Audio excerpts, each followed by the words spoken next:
Welcome back to the Overwatch League, ladies and gentlemen. Thanks for sticking around in the break, and thanks to Watchpoint for giving us a bit of a prelude to another Pacific West head-to-head. It is going to be the Los Angeles Valiant taking on the San Francisco Shock. San Francisco obviously coming off of a tough loss to the Gladiators, but Matt, history has shown that every time they lose to the Gladiators, the San Francisco Shock kind of go wild. Yeah, you think they would be able to bounce back from that tough loss. We just saw the Gladiators end up falling to Seoul Dynasty. I expect the Shock to come out in full force today. I think the Valiant are a good team. I think they're like a middle-of-the-pack, a team where you kind of, you don't really think of them in like the upper echelon, but I think they have the capabilities to beat teams like the Shock.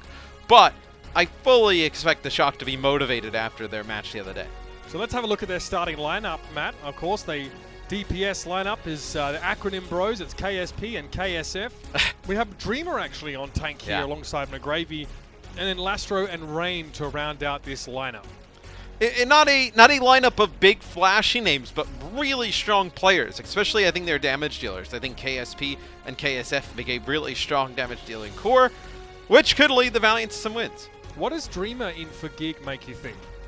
Probably they're going to play a little bit slower. Gig plays extremely aggro, really in your face.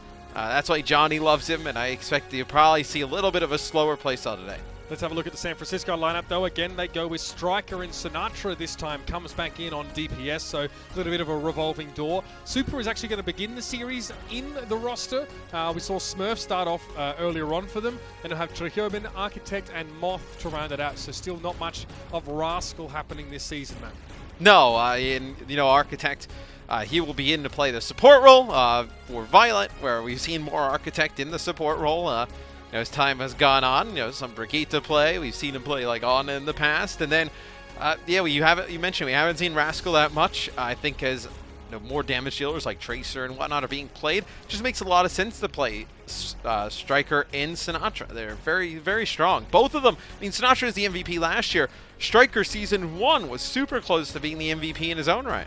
That's right. Had his team actually performed a bit better, then maybe he would have had that chance. We're going to be straight into this series. You saw the map pool. It'll be Busan, Dorado, Numbani, Paris, and then Ilios. A couple more maps, Oasis and Nepal, if we require them. But it begins here, Busan. It's Mecha Base, where we're going to be starting off here. Again, a map where if either of these teams were going to be trying to play any sort of dive, that was kind of that one's kind of off the table here. Yeah, I think dive, I mean, although we've seen crazy things like late at night in some of those matches with Chengdu and whatnot, I think really just I don't want to say stable meta, because I think that's the wrong word. I think it's just a lot of teams kind of playing it safe, going back with what they know. KSP, he'll switch off of the Sim. This just gives them a little bit boost out of the spawn. Probably either a Hangzhou or a McCree. We'll see what the Shock do. They opt to go with something kind of like the Gladiators. So they go with Doomfist. Instead of playing another flanker, they decide to play McCree for consistent damage. But then they don't play the double shield. They play the Ryan Zarya. Okay, yeah, so similar to what we saw from the Gladiators, except there's a McCree in the mix. So another sort of new composition for us to ruminate over. Super there, representing his Roll Star badge. Playing up front and center, just what you expect from the young man. And having Trehobin on the Zarya. They are chasing the Valiant around now, but Lastro's managed to find Sinatra there. During that time, he does trade his own life out for it. The rest of the Shock now need to step up, and that was a nice Immortality field placed down. Look how much room, though, Matt, Sinatra has to work his magic. I mean, look, that's what they wanted to do. They have to chase them down. It's a lot like what we talked about in the Gladiator series. The Reinhardt comp is only effective if they can close the gap. It's much harder without Lucio, but still, you see the hunt that goes down from Super. Or Super just, he did not stop, just kept on going, barreling to the front. Sinatra causing issues where it allows him to take the point first. So they're trying to get past Reamer and McGravy's barriers and run them down. Trying to do that without Lucio isn't easy, and they've just got to kind of telegraph the fact that they're walking up. KSP switches over towards the McCree now, no more Hangzhou. Hoping to match Striker somewhat, who did a heck of a lot of damage in that last fight, was very instrumental in the cleanup. A lot of early damage on Super, but he can walk back past his May wall. So you have Choi playing pretty close, and he's gonna get the brunt of an Ant Matrix Lastro throwing some orbs on through. Rain trying to stay alive. He threw down that Ant Matrix, trying to get some value for it. But Lastro and Rain had already fallen. KSP now drops to Striker. Two players are around the place for San Francisco here. They may not want to challenge against a May and Sigma though, and they think better of it. They've already got about 60% of that capture percentage, and hey, they can come back in now with some huge ultimates right around the corner. Oh yeah, Shatter, Grav, Meteor Strike coming online, Death Blossom, the Meteor Strike used here by Sinatra, as that's going to be the grab that comes down. KSF saved by the Immortality Field. Yeah, he's just dancing amongst the snowflakes there. He drops his Blizzard down. And KSF is able to help clean up this fight here. And that was a Graviton Surge used here by the Shock and also Sinatra. As soon as he dropped down from that Meteor Strike, he got frozen. At least Super still has that Shatter, but look, if you watched that last game and saw OG's troubles trying to find Shatter value, Super is not expecting to knock multiple players down here. Just one key target will be enough. Oh, he gets walled off on the other side. They quickly break through though, so the Valiant not able to capitalize. This will be a Supercharger though, and you see how fast Super's shield is breaking. They try and get a halt over the top. They don't connect with anything. Sinatra gets really low. Yeah, he gets given a repair pack though, healed up pretty fast. KSF was attempting to freeze Striker around that side, gets up on top of some of the architecture. But yeah, most of the Shock are going to struggle there. They got caught in that gravitic flux and they were all bunched up together. Now, the Valiant are ahead. It's 63% to 58. They've used many of those key abilities. Choyhoven switches to the Wrecking Ball. A lot of ults though. I mean, that you use the Supercharger, the gravitic flux, the Deadeye there. So now we see Sinatra on the Genji. So Sinatra, Genji with Striker on Tracer. Choi on the Wrecking Ball. Super still wants to get a use of this Shatter. Architect down early though, Rain picked him off. Extreme range. Very comfortable. The Valiant up on that perch. The Genji from Sinatra, what can he do against an Amplification Matrix? Well, he gets on the other side of it, there's that. But as he drops down, Lastro is going to pick him up. A lot of kills here for Lastro. 7 final blows, more than anyone else on his team. He's just dominating now. With 99% on the clock here, the San Francisco Shock only have a nano-boosted Striker who had to recall and now is trapped behind a wall. Yeah, that's looks like a Sinatra caught back there. I'm not sure. Either way, it's only little bits, drips and drabs of the San Francisco Shock coming up to challenge this fight, and they just fall one by one. Now it's really just a matter of pleasantries. Super with the shield up, trying to keep Mott alive, but he was discorded. McGravy rolls on through. Sinatra drops in, but KSP's there with the Deadeye. That'll be a 0.1 win for the Valiant. They looked really strong. The Shock, they try and switch off of what they were running to go towards something more looking like a dive with the Tracer Genji, Wrecking Ball as well. But Super doesn't change because he had the Shatter, never ends up changing. So the Shock, they will go back to what they were originally running. They'll have the Rein Zarya with the Doom McCree set up here. Tough round for Sinatra, Matt. Only 2 kills to his name. He started on the Doom Fist. That didn't really work eventually. He kept getting frozen up by the May, and then he tried to go for a Genji. That looked even worse. That's a Gravitic Flux that really broke the back of the Shock there. McGravy just waited for his moment to come in. Not just a Diva player. Perfect Sigma execution there. So now you'll have a Widowmaker here for KSP. You can play Widow on this point for an extended period of time. You don't have to switch off of this, as Widow's been pretty effective here, blocking off some sight lines. So let's see what he's able to do. Just grapple away from Sinatra as he tries to make a dive play on the Doom. And look at how aggressive the Shock are pushing. They're almost on top of KSP's position. They mow Lastro down.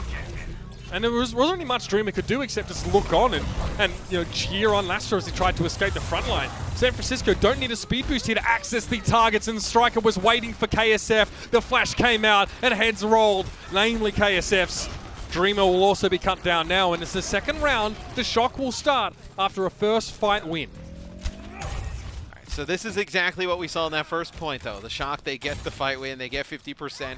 The Valiant, they took it back, and they were able to hold it the rest of the way. We'll see if the Shock can hold on this time.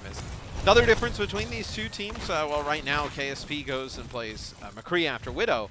You have the May versus the Doomfist, where the May you're going to play, like I mentioned earlier when we were talking about why is Gig not in, a little bit more control, a little bit slower. And then you also do not have the Ana in the mix. You're going to be playing Zen Briggs, so that really tells you they want to play around the Orisa, really stationary. So obnoxious from San Francisco, Matt. They just keep following the Valiant wherever they go. Refuse to let him set up. They have a shield that can be repositioned easily. The Valiant really don't. Sinatra in, he gets rid of McGravy. Yes, they lost Super, but Super was really just to get them in position without them taking too much damage, and that now enables Sinatra to clean up the fight like this. And that's why he's got a Doomfist skin in his honor. The skin is nuts, by the way. I mean, completely off topic. It's an awesome skin, but now grab Earthshatter. Earthshatter, you held onto it for a very long time. If you were the Shock in the first point, you didn't really get anything with it even when you used it. So you may as well just kind of throw it out there as the Shock just kind of going to play behind these pillars. You see Super just wants to, he doesn't want to use the shield and like burn it straight away, right? You see him playing around the columns, playing around the pillars. Wants to get that shield and use it. Oh, Choi, up close and so personal. clever. Nice play by Choi there, yeah. Bro, the Giga Brain. And he kept such high energy that entire time as well. Even after the fight was sort of in a lull, he was at 70-80%. And that's so easy for Striker to get the combo in. Easy enough Deadeye for him. I mean, he might be letting Rain walk away with this, but it doesn't matter because the Shock have been in control this entire darn time. Super halted out, doesn't give a chance to put up a shield. No, Moth now going to have to play on the back foot. He can't get away either. Chocobo though, your boy, he's still ticking over nicely. A lot of damage with those right clicks, and he even has his personal bubble available. He's saving it. Nerves of steel, this guy, but he's eventually going to be run over. Sinatra had enough time to get in, finds the one kill, looking for KSB, and he gets two. That's more than he really should have gotten, but that's Sinatra for you. Yeah, it's still not enough to get a hold, though, right? As Choi gets the effects of the Nano. They're going to try and push this forward, though, with KSB coming off the respawn. Super staying out of line of sight as long as he can. KSF just trying to make sure anyone who moves around the corner gets a frosty reception. Here's the Blizzard, he lets it go. Wall placed up to prevent any retreat. That's fantastic execution. Chokobin, though, going to soak up a bit of shield charge from that Blizzard. Sinatra's unlikely to get away, though, as McGravy brings the hammer down, and he'll chase Super all the way to the ends of the earth if he has to. 32% here. The Valiant are still in control. Still going to be a big hill to climb, though, for the Valiant. As Striker gets hit for the halt there, has to use the roll to get out of harm's way. Sinatra will go away from Doomfist and goes with Reaper. So Reaper, you can still get in the back line, but just a little bit easier, more consistent, right? If you're not finding those one-shot kills as Doom, you're really not contributing that much. So Reaper, it's a much safer option. It's for a prolonged fight, you know. Yeah. It's a little bit harder to take people by surprise, but in the late fight, if you're still alive, you're going to be doing work. KSF's already gone down. Grab, straight down Rage, and into the kinetic grasp. Again, there might not be a diva there, Choi Kobin, but Sigma can still shut down those projectiles. That's really long range. Oh, man, and they still push them off the point anyway. San Francisco, all right, they're looking a bit more like themselves now, Matt. Yeah, it was, I mean, you don't have to have the fastest reaction time to hit the kinetic grasp to eat that one up. I mean, that is, you can see that is downtown. Floating in towards you, man. Well, yeah, I mean, McGravy will take it anyway. Yeah, if you're McGravy, you still put it in the montage. Oh yeah, hell yeah. I won't hate. No, you just cut to them. You just cut to that clip just as you're about to eat the grab, right? So like you can't see where it came from. Yeah, exactly. You can't say there was basically a paper plane that was thrown at you across the classroom. Yeah, you're the master at editing things to make it seem like you're really good. You would know how to do all that. What are you talking about? I don't know. I'm just saying what I've heard from other people. But that anyway, the Shock come out here with Striker on the Widow. So Widow v Widow, Striker versus KSP, and Sinatra goes back on the Doom. So Striker Widow, baby. Able to get a yeah, he's cracked already out of the gates. Why not a KSP? This is the guy that last year people were keeping an eye on because they saw his Widow stats on ladder and that they were frankly unbelievable. McGravy playing a dangerous game. Sinatra just going to bang a couple of those left kicks in there, try and get that shield down. But the fact that the Valiant have been forced to put an Orisa shield down so far away means that they're not going to be able to contest this point. Moth will be able to capture it to start with, even if Sinatra got boomed by a rock.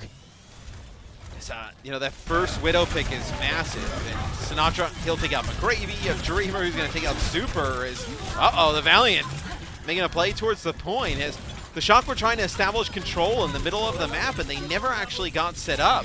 Well, the they Valiant split just Super ran right away in. from the rest of their team. Not only was there a wall in the way, but Sinatra got hit with an accretion, so he actually couldn't help Super out. He had to first pick himself off the ground, dust his shoulders off, and then get around that May wall. Super got discorded and smashed instantly. Striker on Tracer now, so Choi on the Wrecking Ball. So they go back to, I mean, they had the Sinatra on Genji the last time, right? But this is a very interesting setup here for the Shock, as that'll be the Wrecking Ball with the pile driver on the high ground. Well, Choi knows how to make an entrance. He also knows how to make a swift exit, apparently. Very quickly burned down by 4 members of the Valiant. KSP, this is risky business now. Taken to the sky. Actually gets some damage on Striker. Are you kidding me? A follow-up shot as he hits the ground. And the Shock again, a pushback into Spawn. The Valiant now threatening to take this first map away. That's what I was talking about earlier in the day. Like, I would not be surprised if Widowmaker starts to creep up more and more in these types of comps and overtake even a character like McCree's. We have so many fantastic Widows in the league. As Inversight, this buys them some time, right? You don't want to push directly into this. They see him rolling. Day Hayton. Up the backside is Choi-Koben. Couldn't actually get a pile driver connection though. Fell back onto the point. But Lastro's gone down. Sinatra was able to find out after having switched back to the Doomfist. There's more work to be done. This is the wheelhouse of Sinatra, but not much you can do when a boulder flies through the windscreen. KSP caught on point is going to be picked up by the combined efforts of Striker and Choi-Koben, but the Shock still don't have the staying power to capture the point. They still have to work in from the fringes, play with their food, so to speak. And the Valiant this whole time are just getting further and further ahead. Choi-Koben had every form of CC in the game leveraged at him at once. That's how it feels to play Wrecking Ball right now. Moth walks onto the point. Flail Akimbo swinging for the fence, but the heal from the rally really makes a big difference. They get Lastro on KSF. Yeah, the rally armor pays off big here. It allows them to play aggressive, be way more durable as they push on through. And the Shock, they do get a point flip at the very end. So 85% for the Valiant. Really, like, you know, just they have to flip it and then they take the point back, obviously, and then maybe one more fight after that and they're in a good shape. But Greyfield go Diva, which is interesting. Probably really worried about Striker wanting to keep his teammates alive. So you have the McCree to help Lastro, and then also you have now the Diva defense matrix. Oh no, Diva's not going to protect you from this. Choi-Koben though again, it's all the CC walled in, dude. And still the Shock are able to find a kill. That's huge because a lot of cooldowns got used on the Valiant side to get rid of Choi-Koben. So to get a 1-from-1 there is probably worth it, especially Rain. That means that Striker now gets to play more aggressively while Rain is absent. And Choi-Koben returns to the fight earlier. So there's a very localized, brief player advantage here for the Shock. Striker knows he's caught in this room. He recalls, goes through the pulse bomb. Dreamer low, but still being kept alive. As long as the Shock can keep the Valiant in that room, they're going to be happy. But it looks like Los Angeles won't be kept waiting. Yeah, they should be able to break out. They're going to use a supercharger here. Nano boost dropped onto Super, but looks like he gets frozen on up. And the Valiant will be able to take the point back, and it's bad for San Francisco, bitches. With the point going back to the Valiant, 90% here will be on the clock in just a split second. Both support ult plus Blizzard and Deadeye. You can fight this on the point if you're the Valiant and get a win. We're set up for an exciting conclusion to this map now. 97 and counting. Striker probably has to step up first and stall, and he does. He's secured overtime. Choi-Koben comes in, needs to stay alive a little longer here. KSP's Deadeye can't find any targets right now. Gets a ton of damage on Super and takes him out early in the fight. Couple more shots and he'd have the better of Moth as well, but Moth has to back away. Still the kills are there for the Valiant, and they plant the flag. SoCal takes the first map in this series. Yes, the Shock could not really get much of anything really going, like really strong momentum holds. It was really the holds that they struggled with. They were able on the offensive end when the fights were even in terms of ultimates to get the point first, right, on both points. It's just the holds with the composition they were trying to put together. They just were not able to get any of those. Matt, the Wrecking Ball, I don't feel like it worked. The amount of times that Choi-Koben just got stunned up, frozen, shield bashed, whatever you like, walled in. And sometimes the Shock were at least getting a 1-for-1, but you want to be in a situation where you get a clean first pick in these fights and you don't have to overextend to get those 1-for-1s. A little bit tough for the Shock. They're often playing a man down early on in those fights. Well, when you're playing Wrecking Ball with a Doomfist and a Tracer and you have the point, like, what do? You can't just sit there and let the team with the McCree and the double shields and the May just walk you down and run towards you. You have to be the aggressor there, and when you're trying to be aggressive, that's when you can get 1 or 2 fights in a row, but it's hard to get a consistent hold to keep the point. Chance here for the Shock to bring things back. Map 2 is going to be Dorado, so stick around for that. We'll be back with more Overwatch action from the West Coast right after this.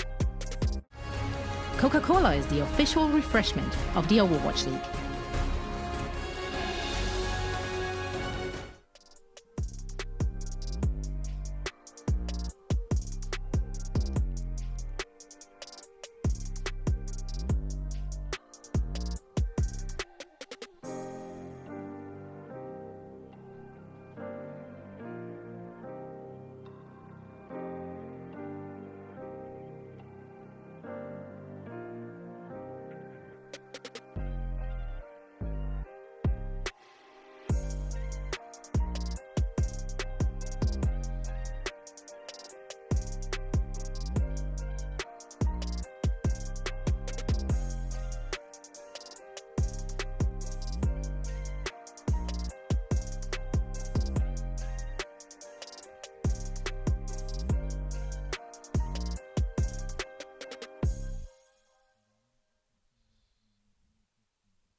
The Overwatch League is brought to you by Zip Chair Gaming, the official chair supplier of the Overwatch League. The Los Angeles Valiant, I tell you what, Matt, leveraging this deadly frontline and DPS duo to really punish the San Francisco Shock. It looked like they might be coming back on Busan for a moment there, but that last map, I mean, they shut down Wrecking Ball so brutally. Yes. They were able to get a lot of nice May walls to be able to shut down Choi's. He was trying to get onto the players up on the high ground, create a dive opportunity for Sinatraa on the Doom, or Striker on the Tracer, and it just doesn't work out. And that's why we have some subs coming in this next map. So for the Shock, you will have Smurf will sub in for Super, and then you'll also see Violet come in here for Architect. So they are back to like their true support core, although we've been seeing Architect playing more support as of late. And then you obviously have Smurf coming in to replace Super in terms of the tank. Probably tells us they want to play some more Orisa, double shield type of setups, because even in the playoffs last year, you had Super get subbed out for Smurf when they wanted to play the Orisa. And so, what do you think then about Violet coming in? Is this like a Batiste pick potentially, or like Zen. out of the Zen, I guess? For Zen Kimia? Brig. Yeah. Moth continues to play Brig there. I mean, we're starting to coalesce a little bit more around those two picks. I mean, but just wait, because we're going to do another hero pool draw, and that's going to get thrown out the window anyway. Yeah. I love that. I really do. I don't think the players are huge fans of it, but you know They what? love it. Don't care. Don't actually don't care. So heading into Dorado now is going to be our second map. And, I mean, the acronym bros for the Valiant, Matt, looking really good on DPS. I think KSP has impressed us all. We got to see him a little bit, of course, with the United Kingdom World Cup team last year, and he has delivered. The Valiant have been able to create this roster of young, hungry players, and it shows. You know, this could be, I mean, this is looking to me like the San Francisco Shock of, like, late 2018, early 2019, before they really started to become monsters. Just, you know, players that have been grinding really hard, man. I don't know if I would say they have the same ceiling as like the Shock. You knew the Shock players had. I would say I don't know if they can get to be like a champion, like winning the title and being as dominant as the Shock. No. Can they be a team that contends for, you know, one of the top spots in their division? I think so. Oh man, McGravy's going to go at you on Twitter now, bro. You've done it. Nah, we're buddies. I love that guy. Caleb is awesome. Yeah. And to be fair, like, watching him on teams like Envision and such, and now seeing him in the league, not only, by the way, is a strong player, but also a really effective leader on this team, is super impressive. Yes. That guy's development has just blown me away. And yeah, proud to be one of his mates. But we're out the doors here now with San Francisco. And we have the Wrecking Ball, but it's Smurf this time. Chohyobin gets a blessed reprieve. He gets to go over to the Zarya. Smurf will play. Interesting. So I thought they would bring in Smurf to play some of the Orisa setup, but it just means they want to play even more of a divey type of playstyle with Smurf on the Wrecking Ball, which frees Choi to keep playing the Zarya, which they want for the bubbles onto the Doom and the Wrecking Ball. All right, well, Sinatra's going to have a lot of protection. He's the kind of player that doesn't really need too many resources dedicated to him, but now that he has them, you expect him to make more of a difference. The Valiant, though, are just not going to let this stand. Sinatraa and Chohyobin, the two players that were, you know, trying to play in concert together, are already removed, and KSF throws up a wall and says, you will not pass, not for now.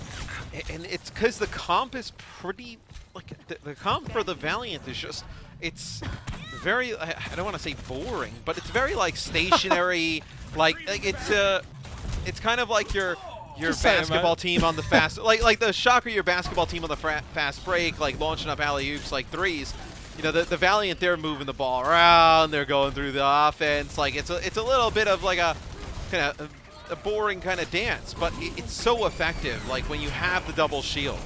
Well, maybe not basketball. Looks more like dodgeball right now with Smurf laying down that minefield. Sinatraa on the Genji again, going back to it. KSP is actually hit with a biting grenade and needs to back away. Sinatraa won't let him though. Great combo there. The slash and dash, he gets in. And it's a clean up with Striker finding the pulse bomb. And this is just it. This is what I want to see. The Genji Tracer with the Wrecking Ball from San Francisco. They know the Valiant are playing a more static setup. You said it yourself, Matt. You were right. And they're looking to try and punish that as much as possible. Well, now it even gets more of a stationary setup because you have McCree in the fold instead of a Widowmaker now. So you can see how this play developed. Smurf goes in. It's a lot of nice damage early, and then Sinatraa and Striker come through. finish it all off. And a lot of people know Sinatra as a Tracer player, right? Tracer, Zarya, Doomfist, fantastic Genji. Very long time since we've seen him play Genji, but this is not something where he's just kind of learned it. This is a pick that he's had in his pocket for a very long time. And the shock at multiple top Genji players on their team. It's not just Architect, it is also Sinatra, as you said. KSF, oh, you are in a compromising position, my friend. I have to be a quick wall to get him out of this one. No, look at the Sigma Shield. Placed at an angle there just to make sure he's protected. And a Gravitic Flux. Just when the shock thought they could follow up and get rid of the May, they fall straight into the trap and they're brought down hard. Chokobin and Sinatra are removed. Moth is trying to slam away with the flail while keeping his shield up to protect himself against KSP, but eventually the McCree prevails. He walks into the courthouse and gets the cleanup. And the way you defeat this, if you're San Francisco, as you see Smurf just go down with a ground pound, I mean, just trying to gain some ult charge as the rest of his teammates die. You have to attack from multiple angles, right? Like, the Valiant are going to set up, they're going to play behind these shields. You need to get the tanks moving and looking in multiple directions, and then collapse on them. You can't all just come through the front by the payload. You have to have players collapse from all different ways. Minefield down once more, result of that 5-player pile driver that Smurf got, suicidal as it was. Nano Blade Striker went in. Violet's looking for the McCree, got him. KSP gets put to sleep, no Deadeye, but he's given a Nano Boost straight away. Sinatra also got it though. Nano Blade here for the Genji, but he doesn't find much. Just as he gets to the window ledge, it times out and he's forced to back away. But in the meantime, Striker's able to get rid of Dreamer. The ground forces really struggling for the Valiant. The Shock are able just to push it through. That's what I was going to say. Even though Sinatra doesn't get much with that blade, he occupies 3 players up there on the high ground, and it allows the rest of the Shock to just deal with these players right on the card. It's an easy point B take. So the words of Matt Morello, necesito occupado. Yes, those are my words. Matt has much better Spanish than I do, of course. Yep. I have not taken Spanish since the 8th grade. A very long time. I love that you guys learn it at school here. That's so cool. Anyway, high ground. Here comes the Valiant. Choyhobin's waiting for him to drop, get a grab, but ooh, he takes a face full of damage. McGravy almost had to kill there if he followed that up. Choyhobin's going to wait now for that defense matrix to time out, and he lets the grab go, but the timing it leaves a lot to be desired. That grab fizzles, not impressive at all. And now McGravy gets to just chase here a little bit more. Striker's kept it range, he wants a D-shoot, he gets McGravy out of the mech. Yes, this will force some changes from the shot. Oh my. Sinatra will go over to the Reaper as Striker's still causing problems, man. Man, it's so fun then to see him. Then he kills Lastro, then he gets a pulse bomb, and look how low everyone is. Without Lastro there, there's no healing available from the Ana. So no burst healing really to speak of. Again. He's so good. Chokobin, oh, he's moving the cart even while he's asleep. KSP's test up though, tries to get rid of the Zarya. Chokobin gets his personal bubble just in time, and KSP, once again, the electric cowboy rides for the sunset. He'll stand behind Dreamy though, still playing safe, but Striker and Sinatra combining to get rid of Rain and McGravy. And now it's just these 2 players for the Valiant left. Striker's trying to find a way around Dreamer's shield if he can. The rest of the Shock now step forward. Looks like they took a deep breath for a moment, but they're back in the fight. Flashbang doesn't connect though on towards Striker. He's free to buzz around the payload as a nuisance. And Moth is trying to turn around and deal with KSF on the Doomfist now. Look at Striker, top of your screen, gets KSF. It has another pulse bomb. Oh, KSP, he got him well enough. A lot of damage on that. And Dreamer's going to get blown up, knocked to the ground, and then the Graviton Surge. Another connection from Chokobin. This time, it's far more impactful. McGravy's just forced him to stall, and KSF's going to step up too, but he was knocked down by Moth's shield bash, Matt. Striker's been alive forever.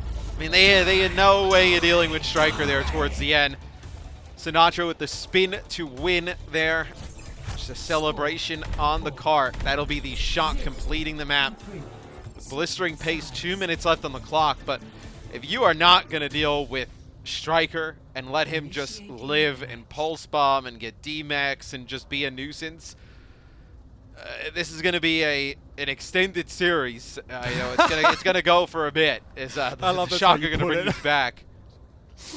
Oh man, you should be a diplomat, Matt. Striker has 9 final blows and 0 deaths, so he has not died once on that attacking round. So yeah, astutely pointed out, no one is able to shut him down. Is this going to be a case of what we saw from the Atlanta Reign earlier today, where Yaki could not shut down Edison, Tracer v Tracer, Striker then switching over towards a Reaper and still managing to stay alive? I mean, the Shock, they've got so much depth, the talent. Matt, you talked about ceilings. You said you felt the Shocks was higher, and you may be right. They have 2 minutes on the clock after that attack. Well, I mean, I think that's not even a slight to the Valiant. I think anyone who looked at both of these rosters would obviously say that the ceiling is higher for the Shock, being like what we saw them do last year. I do think the Valiant, though, like if you were like, hey, who's a dark horse team like in the playoffs who can make a lot of noise, or who could be there, you know, near the end, who you didn't really expect, I think the Valiant is a fair as choices of any we have in the league. So far, so good. Got that first map in the pocket at the very least. Choikobin playing close there. You can see Striker trying to harass on that high ground, and Choikobin wanting to cover his escape. Defense matrix thrown up. KSP is going to lose a couple bullets there into the Korean Moira. future Dyson. Little Moira pick here. Yeah, We haven't okay. seen Moira today.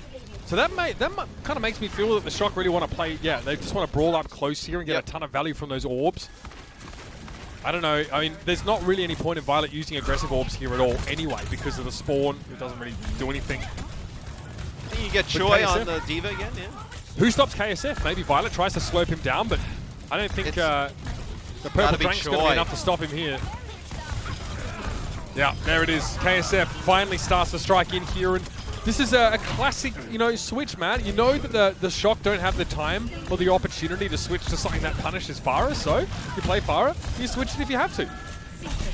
So we'll see if they decide to switch, or we'll see what the Shock decide to do. Striker goes Widowmaker. As soon as they see this, they'll have a switch from KSF. Does KSF go Widow to match it? What does he decide to play? I think that's the more interesting aspect of this. Is looks like for now they're going to stay on the Pharah, which is very interesting. I mean, you kind of force the Shock to play away from the Reaper Doomfist combo, right? You force a switch there.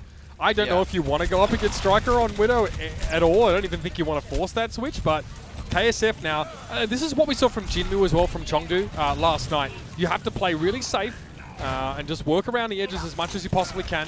Don't get picked off. He's trying to shut down the Coalescence here, but the defense matrix covered up some of that barrage. KSF still finds the kill though, and there wasn't anything Choikobin could do to keep them more alive. So that ultimate straight down the drain thanks to KSF's aggressive barrage. he tried. It looked good. His Striker ends up taking out Rain here, but still not enough. Not enough defense matrix to keep Violet alive on through that. As some more kills come in here for the Valiant, as they should be able to move to the car and take this point.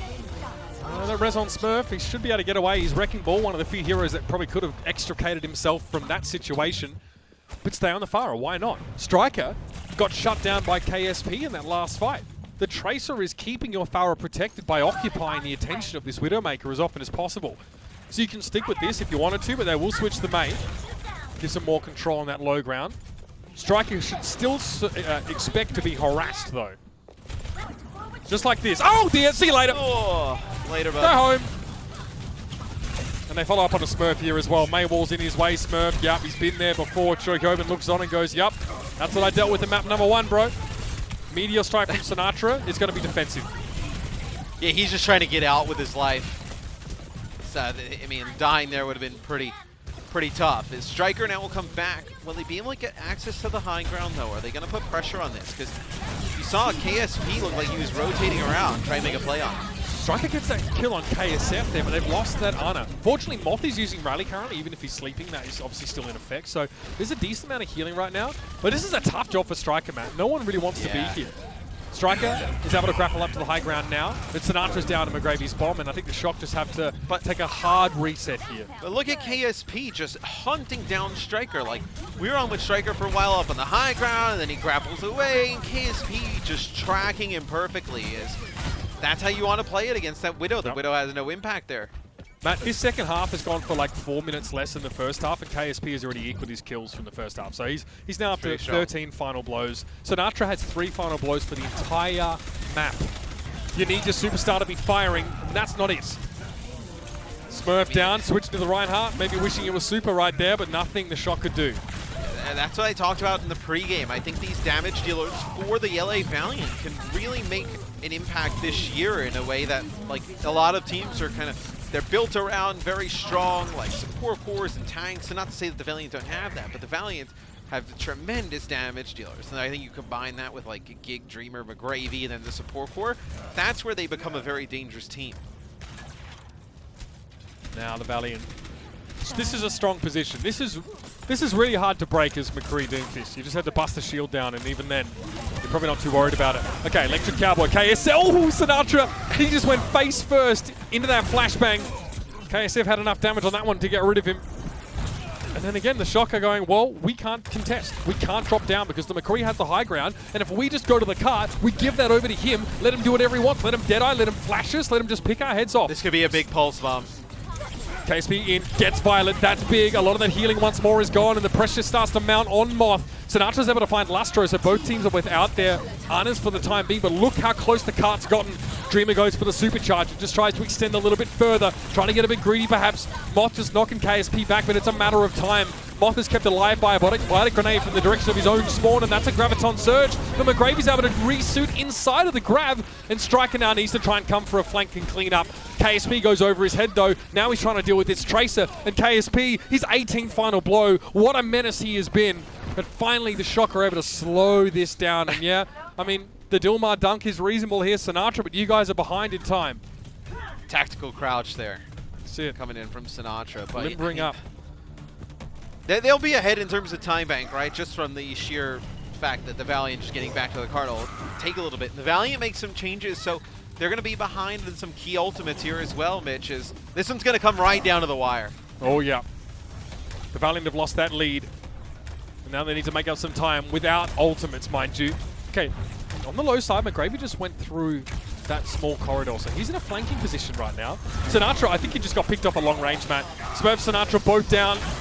KSP just chilling back there. That's his second, more like ESP, because it looks like he saw those kills coming. And another one! Violet's head ripped off. And there it is. The Valiant get across the line, Matt. This is going to be a map and a half. These two teams are separated only by about 20 seconds, and their DPS players of both sides are running wild. KSP goes from like 7 final blows to 21. What a half. And he was tremendous, whether it be on McCree, or the Tracer. So we'll see if the Valiant be able to beat the Shock here in map number 2, as that would be a big surprise, right? I think that's a momentum break. I think that breaks the Shock. They try a different lineup, Matt, and they still lose. They're 2 maps down. I don't know how they come back from that. You're a championship team. You don't boom that easy. You sure? Yeah. At least you shouldn't, but we'll see. I mean, KSF starts out on the far. This is just in spawn because they're probably expecting the close play yet again from the Shock, which the Shock with the Reaper May and then having the Diva plus the Moira in the mix tells you that they will be playing close.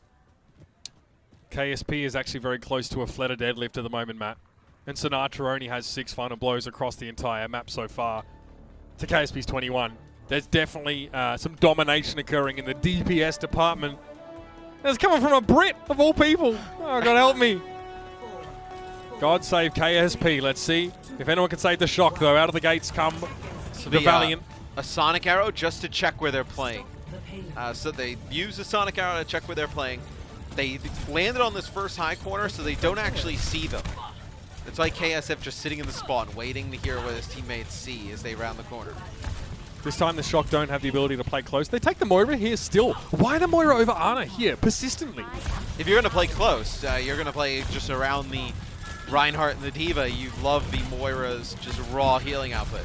Last time, Violet was able to get a Coalescence after 1 fight. He's on track for that again too, up to 40%.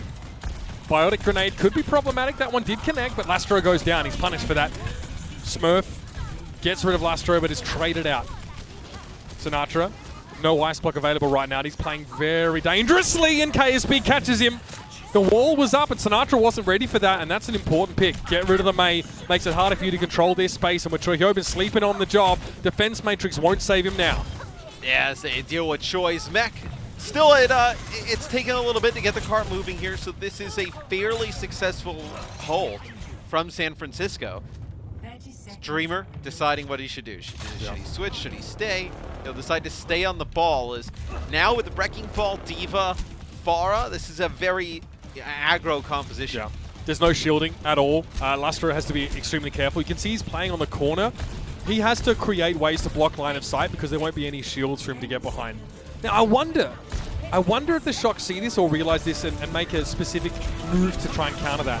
Sinatra gets onto the high ground. McGravy's on the cart. Here's that coalescence. The Dragon Strike actually managed to catch Smurf. 5 players now for each side. Striker finds KSP, but KSF, he's got something up his sleeve. Cloudy with a chance of Sinatra getting smoshed on the high ground. Chuyoben takes a bunch of damage as well, but the defense matrix staves off most of that. Striker now goes for the Death Blossom, but McGravy's bomb, he saw it coming and it caught him out. Still in overtime, and KSF manages to get the better of Moth here. The Shock are running out of numbers, but Chuyoben has a self-destruct, and now there's a Reinhardt back in play. A chance here for Chuyoben to get some value. This bomb has to hit something, and it gets 2! That's exactly what they were looking for! Overtime is done! KSP couldn't touch the cart!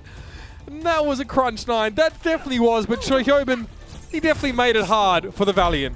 The Pharah flies a little bit too high and gets off the point there as...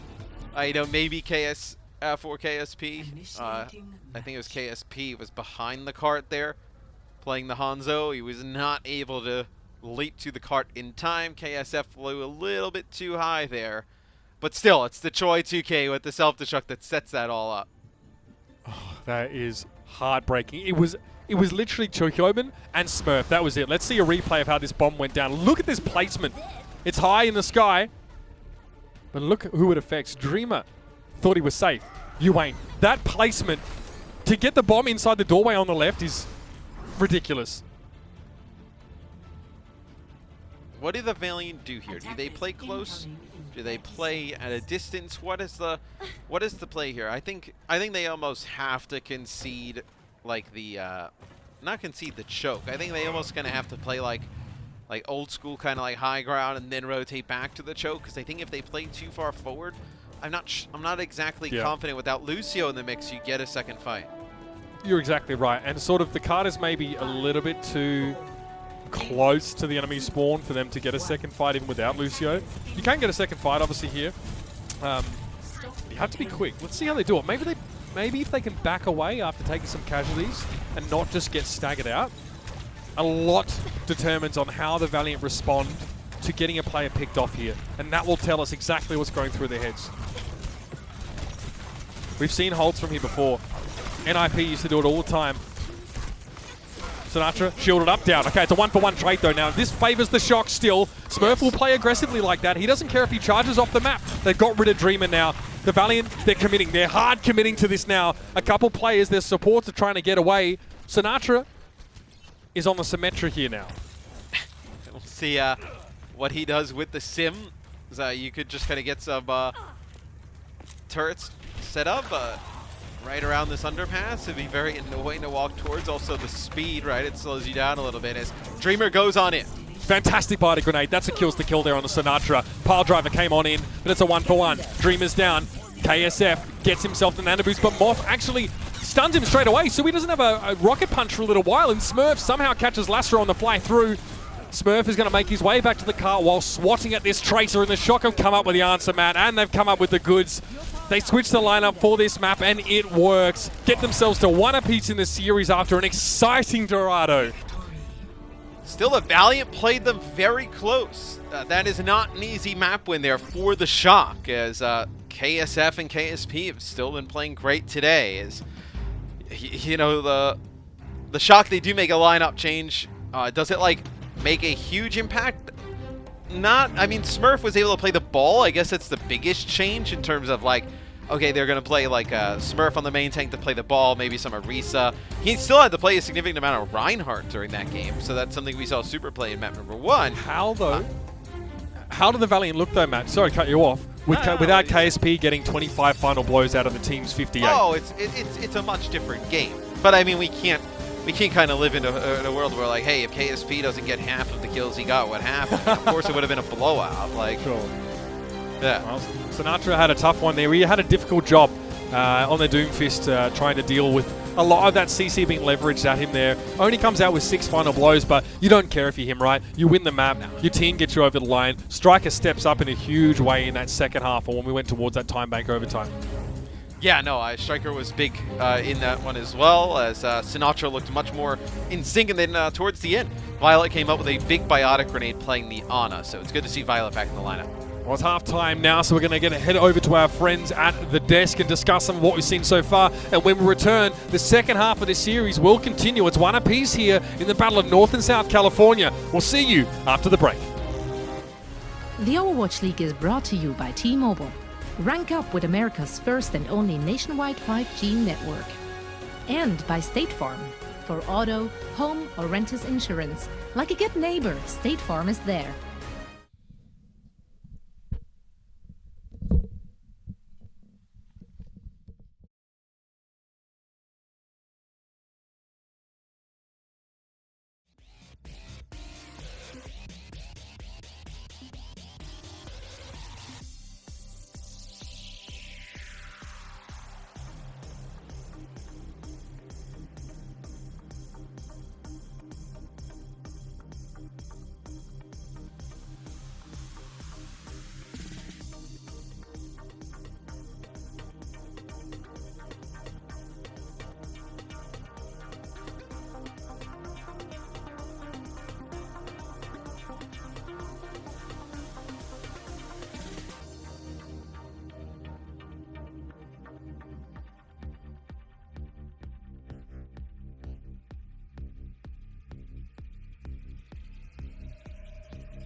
What's up, everyone? This is Game Break presented by Cheese It Grooves. I am Zoe. Joining me are Costa and Reinforce, and the match is currently 1 apiece. The Valiant looking good. Starting off with what we saw from them on that first map. A bit of a different scenario today versus what we saw from them yesterday. They're doing a really great job at countering the dive coming out from San Francisco Shock. Gotta ask, Costa, you regret not betting on them today? I feel like every time I bet on them, they start they do terribly, and then every time I just sell all my stonks, they start doing really well. So I'm gonna keep my stonks sold. I'm gonna keep being hard on the Valiant. You guys suck because it seems to be working for them. Well, okay. So you just end up wrong. No? Yeah, but like you I don't care if I'm wrong. As you know? long as Valiant gets some W's, I just want to see this team do well and this roster do well. But now playing that double shield, and they do look really good on it. Why didn't they play that yesterday? I think it's just the classic case of getting caught up in your own head of like, this team's doing this, we can't, it's not working right off the bat, we should mirror. So they seem to have mirrored the dive with the Wrecking Ball and the Tracer and that kind of stuff. Well, I think if they had just played the double tank and sort of tried to shut it down, which is what they've done against the Shock, I think it would have worked out a lot better for them. So you got to give them props for, you know, coming into today after yesterday and sort of like consolidating, because they look significantly better against the Shock today. Indeed. Now, Reinforce is our tank extraordinaire. What are your thoughts on Dreamer today? In my opinion, he did look a lot better when we saw him on Orisa versus the Wrecking Ball. Yeah, he's looked a lot better. And I think this is the composition that Valiant plays so well at, because going into the season, there was a lot of hype. You know, we heard a lot of rumors about how Valiant were performing really well in scrims. And I think this double shield composition is part of why they're performing so well today, because they practice this so much. They're showing that they have the reps in, and they are using ults really well, and they just look way more comfortable than yesterday. It also deserves to be said that I think that San Francisco, they're playing a bit less aggressive compared to Seoul yesterday. So it feels like Valiant are still dictating their tempo a little bit as well, and actually feeling a bit more comfortable, not getting pressured all the time. So this matchup in particular, I feel like Valiant are playing to their strengths. and you can show that they're way more comfortable playing the heroes they're playing today. So I think that they found their groove, at least for this week's hero pool, on a Sunday in the last match, and then they're going to change up the hero pool going into next weekend, and then they'll have to figure out that one. So I don't know what next week will say. Such but as yeah. Overwatch League these Sometimes days. it be like that. Now, guys, looking at that second map, though, there were a particular few individuals which really stepped it up on the San Francisco side. So we want to give you a very long highlight for our crunch time presented by Cheese Grooves. Guys, take it away. Yeah, so this is Striker just going off on the Tracer. And I mean, this guy is nuts. I don't know about you, Kassa, Oh, yeah. but I love watching Tracers. I mean, it's one of the best heroes in the game just for pure spectator entertainment. So I loved what we saw from Striker. He just absolutely dominated the opposition, and especially on point C. That's when he really caught on fire, and he got so many opening picks. He got McGravy's Diva suit, and then later on he got picks onto KSF, hit a nice pulse bomb onto KSP. So many factors he had in this point C capture, and I just love what we saw coming out from him. We know this guy to be a Widowmaker and a Tracer hero, and he really showed up on point C for San Francisco Shock to be able to capture the point. Yeah, and for anyone who's pretty new to the Overwatch League, Striker in Season 1, he played for the Boston Uprising, and he really made a name and sort of really was the reason Boston was such a good team in Season 1, because his Tracer is just insane, considered by a lot after that season to be the best Tracer in the world. Yeah. Obviously, after that, we went into the GOATS meta, so Tracer was found nowhere. But coming into this season, we're seeing more Tracer. We get to see him back on this comfort pick, so it's really awesome to see, and he's actually pulling Shock across the line, because he was benched all of last season, so it's great to see him pulling his weight now. Yeah, and we also saw some other changes coming in for the Shock, so I'm wondering which main tank they will be fielding for the third map, which will be Numbani. It's going to be interesting to see, as we were saying, it's 1-1, and that means everything is still wide open. Now we're all ready for map number 3, and for all the action, we're heading back to Uber and Mr. X.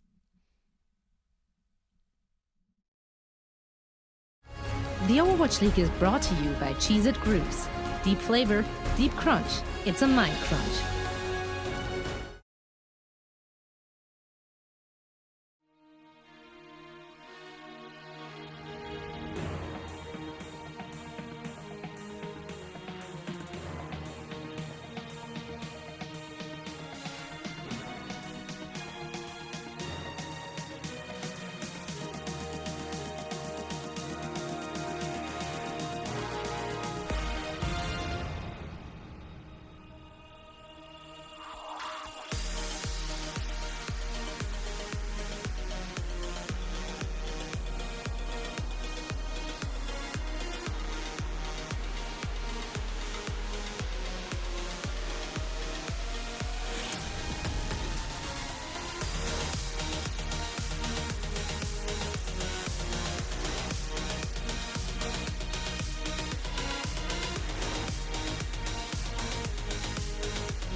Well, at the half, it's neck and neck between the San Francisco Shock and the Los Angeles Valiant. Welcome back. I'm Mitch Leslie, joined by Matt Morello. And for those, Matt, that may have forgotten, this is the California Cup, a series of matches which, generally speaking, the Shock have kind of always dominated it. Yeah, big rivalry, right? I believe the first two are show matches. I think Brennan and Josh casted those. One was here, I believe one was up in San Francisco. And then obviously the other ones are Overwatch League matches. But still, this is what we have: the California Cup, the Router Rumble, right? Oh, Shock are also a part of the Router Rumble. That's the Shock versus Dynasty matchup. Yeah, I wonder how we're going to do the Router Rumble this year. It'll have to be Bren's decision on how he operates that. That's been his official program. I don't mind if he busts into like the practice facility with a mask on and just with the bell. Yeah. You know, and then the losing team is just going to attack them with the bell. I think they'll be fine. And he also was the one that made the Church of Krusty in the California Cup matches. So, yeah, those guys are good with props, you know what I mean? Bren's an innovator of our times. He is. It's a cult of personality that they're starting out there. There's no doubt about it. So we're coming into map number 3, ladies and gentlemen. It's going to be Numbani. We have substitutions at the half as well. Ansan Sniper comes in, and I mean his announcement was kind of random to many people. A lot of people didn't really know him that well. Or didn't watch his stream. Widowmaker player though. Incredible. And we should expect to see that from him. Will we see more picks from this player? That is a question as well. I'd say you want to be able to show, a McCree maybe on that hit scan role as well. Yeah, and even not Otter, but in a different vein, Rascal comes in for Moth. So you will have Rascal in here on the Brigitte for Moth. So Moth was playing the Brig. Moth's been a staple of this team ever since joining it, right? Rarely, if ever, coming out of the lineup. He comes out for Rascal, who for majority of last year played like the Brigitte and the Baptiste. I'm curious about who calls now. Like who the shot calls are coming from in this lineup. Is it Violet doing the calling? It might be. I'm not really sure. I mean, that's interesting to me. With Moth out of the picture, but again, there's no Lucio right now, so if you get a chance to bring someone like Rascal in, and Rascal's got plenty of Brig experience, I guarantee you that. We're out of the gates. The Shock on the attack, so Ans is going to be on the McCree, not the Widow here. Yeah, so see how he does. Going up towards that high ground, that'll be what the Shock try and take with this setup. There will be some resistance offered to them on that high ground. All of the tanks of the Valiant there will be sitting. The form of 2 shields and an ice wall. That's going to be super difficult to get through. Sounds, yeah. So, looks like some of the members of the Shock will go low side as Sinatra, he'll punch his way through with a Zarya bubble up to the high ground. He gets out of the way. Choi finishes the kill off after getting all of that sweet energy. I mean, he almost got hit with a Creation while he was jumping there. But he managed to get past the rock. It looks like the rock hit a shield before it hit him or something similar. Choi Hyobin, I don't know how he stayed alive there, Matt. I actually don't know. Great bubble timing. Choi Hyobin's use of his personal bubble is really impressive. And now the Shock can just put Smurf, he can just dip his toe on the point here. The Valiant are split up. They did have a crossfire, but now the left arm of this team are on the low ground underneath Arns and Choi Hyobin and co. So they don't have good vantage at all. The Shock have outmaneuvered them pretty heftily here. And now Ansan Sniper is just set up on the high ground as McCree, exactly where you want to be. KSF never stood a chance. And I mean, you bring him in, and when you bring him in, he's going to play McCree and he's going to play Widowmaker. I mean, that's what you've picked him up to do, and I think a lot of people were kind of shocked that he even got playtime. But I've been watching, Super's been like duo queuing with him some nights, like on his own personal stream, and the guy is crazy. Like, he's insanely talented as an individual player. Getting him in the team environment, you get him to play the right way, you kind of plug him into the Shock formula of what they already have. Now, he could be another devastating piece that they have to add. Yeah, I mean, credit to the scouts of the Shock who, were able to sort of find him. Not that he was hiding under a rock or anything. It was sort of streaming. It's true. I mean, it's not the pickup that sort of many, people would have expected to see, I think, especially with the pool of players that are available right now. There are so many, contenders teams in South Korea they could have chosen from or anything like that. Sinatra limbering up there, top of your screen, looking for an immediate punch. Oh, that is perfect. Just perfect. He gets McGravy not only off the high ground, but sends him right into his back line, and they descend upon him like a warren of rats. Still, front line, great response from the Valiant to fight back from a player deficit here to sort of be ahead in this fight. Yeah, as Dreamer trying to put some more pressure on. You see Rascal getting a little bit low, probably deciding whether they want to invest the rally into this, as now you have everybody back up at full strength here for the Shock, and you have 5 ultimates. So, pretty significant advantage for San Francisco. Let's see if they can capitalize and turn it into a very fast point B take. The Valiant just have to make this expensive. They realize they might be giving up point B here against so many ultimates. Just make it costly. Sinatra's able to get out of jail free there. Meteor Strike had to change his target at the last second. Nice placement there. He places his Meteor Strike location in front of the wall, so he can't get flashed immediately there by KSP, and he can sort of have some time for his cooldowns to return. KSP, valiant effort from him, no pun intended, but it's only 2 kills, and it doesn't slow the Shock down a lot. But, Matt, they did force ultimates out of them. They made it costly for the Shock, and that's all they could probably really hope for, being so far behind in ultimates at that point. Right. With all those ultimates versus what the Valiant had, there wasn't a great opportunity for the Valiant to hold. So changes come in for the Valiant. Lastro now plays Zen. KSF play Tracer here. So now you're just trying to put some more pressure on Ansan. Sinatra goes in. Oh, KSP tries to get a Deadeye. He's able to cancel it and deal with Sinatra in midair, though, and then he finds 2 more. Nano Boost got used onto Trichoven here, but KSP, I mean, McCree loves to clean up. He loves to be in a fight where he has a player advantage, and that is exactly where he shines. Again, KSP is just dominating. He's taking all the DPS kills, man. KSF has none. So you take a look at it from his POV. Oh, the bubble's perfectly timed from Choi, yeah, but still the flashbang midair, fan the hammer. The rest of the kills come relatively clean. So I wonder if the nano boost was meant for Sinatra, as it looked like the nano boost actually connected onto Choi there. So this is not a replay, ladies and gents. This is just the setup here. This is live. This is live. Don't be fooled. All right, again, Sinatra goes in. Discorded this time, but this time Arns is able to get around the backside. Dreamer, oh, he realizes too late. Arns just plugging the shots to the head, and it is a McCree battle between these teams. Arns on Sniper with 4 in this fight, and now the Shock are going to get right up outside of this point. Nice little stall there from McCravey. That's all that he could do. Dreamer switches a Wrecking Ball now. Perhaps it's a matter of just shutting Arns down before he tears him another one. Yeah, well, let's see. It's the Wrecking Ball gets onto the cart, gets stunned up. As long as it just lives long enough. As long as Dreamer lives enough for everybody to come back, they're in a decent spot. So that'll be a grab that comes out here from Choi. Doesn't really connect with much. Gets like a 1 or 2 players stuck in the door. The Deadeye comes in. This should be the Shock, putting the cart through the end goal line with 2 minutes and 50 seconds in the bank. Yeah, that is a healthy time bank for the San Francisco Shock. I love the maneuvering on point A, Matt. They got on the high ground balcony. They controlled most of the point and forced so many players from the Valiant down. Just a really clever approach. It does help, of course, that Ansan Sniper has 10 kills right now. The Valiant has 10.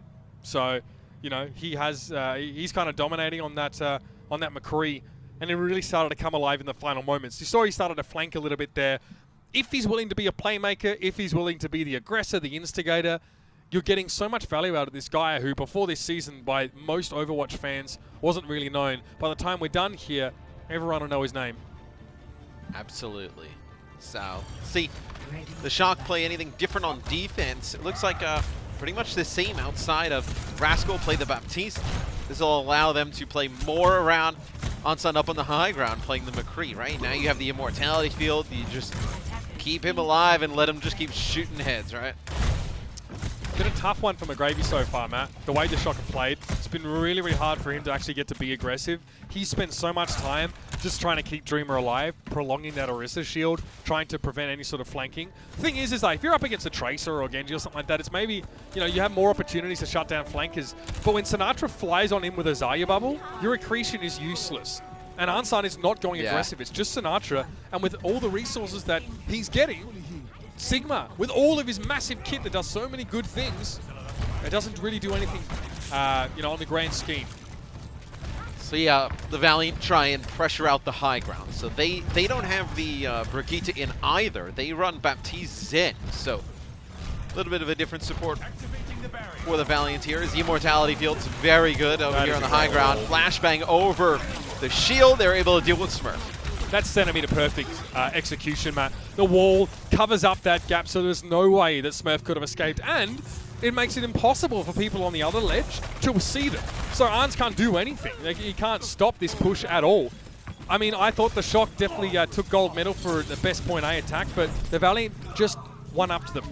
And I love the decision by the Valiant. Like, they put one player on the point, and then they chase those 2 kills down on the low side by the Mega Health pack. Where sometimes they've seen teams let those players linger. Smurf could have came back on the Wrecking Ball. Who knows what happens at that point with how good the Shock are. Well, that's what happened at the end of Dorado, Matt. Yeah. You know, Smurf and Choi were left alive long enough then to just to take the game over. So, it'll be the Shock go through my favorite shirt store. Oh, man. They're ruining the ruining all prints. the stuff. No! Yeah. Oh, well, at least I get them a discount now if they've got grease on them. Sinatra staying out of line of sight for the time being. And, well, unfortunately, he comes in a little bit too late in the day with Smurf already out. Finding KSF, though. There's only Sinatra can. KSP's comfortable here. He'll chase Shoyobin down. Almost gets baited into Rascal there, but Rascal doesn't have a shield bash, or he's not able to connect it either way. San Francisco playing a fighting retreat right now. Ants gets rain. And they're just going to try and commit to this and burn as much clock as possible. Yeah, they nanoed Rascal during that fight as well. So once they lost both tanks, so they felt like it was a fight that potentially winnable as Dreamer ends up using his supercharger to put it away. So let's see this from Lastro's POV. So he takes out Sinatra. Rascal at that moment was nano boosted, maybe towards the end of the effects. And just a headshot on a Violet to put him away. High ground, low ground split here for the Valiant. They just leave Dreamer on the cart. Deadeye from KSP gets Sinatra. It sucks to be Sinatra. You're literally just catapulting yourself every time into the McCree, and that's the second time that KSP now has been able to kill him when he dives. The Gravy, patience here. Look at him wait on this Gravitic Flux, and he'll catch the backliners. You already got one Hypersphere hit on the Violet, so that means when he dropped down, he just died. And it wasn't that bad from Sinatra, right? If you really think about it. He dove in onto the McCree, who's using the Deadeye. They had to use the Transcendence as well for just a Doomfist Seismic Slam with the Zarya bubble. Yep. I mean, it's pretty decent value right there to just go in and get those two ultimates out for just relatively normal, I mean, literally normal cooldowns. This will be a Blizzard on the cart. KSF expects the push to come on through. He tries to get a main wall to block off Choi.